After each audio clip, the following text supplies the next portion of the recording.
tayo dito sa rice. Luto natin. Luto ito sa rice.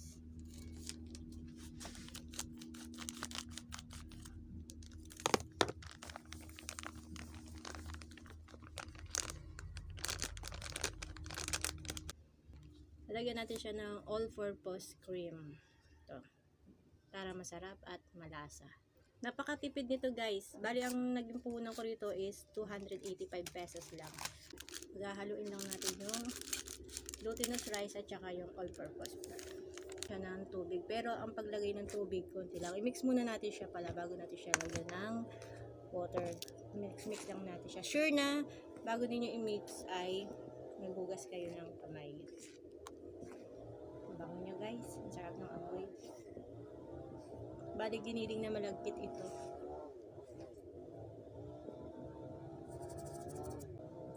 Tapos pampalasa guys, lagyan natin siya ng vanilla. Pampasarap.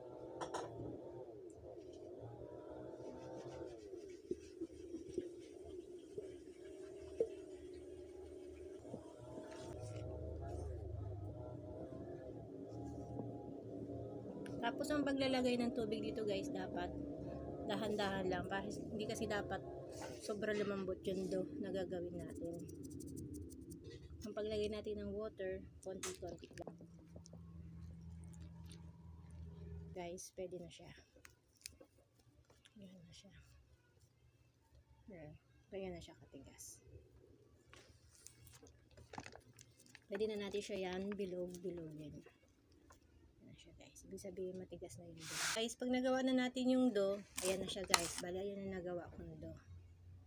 Ayan na siya. Bibilog-bilogin na natin siya niya na maliliit. Tapos pag nabuo na natin yung dough guys, yan, bibilog-bilogin lang natin siya. Para tayong gumagawa ng bilo-bilo. Ayan siya guys. Kailangan pare-pareho ang laki. Tapos, kada nabilog natin, lagyan natin na siya ng butas para hindi ganun. Pag pinirito natin, hindi siya nagpuputok.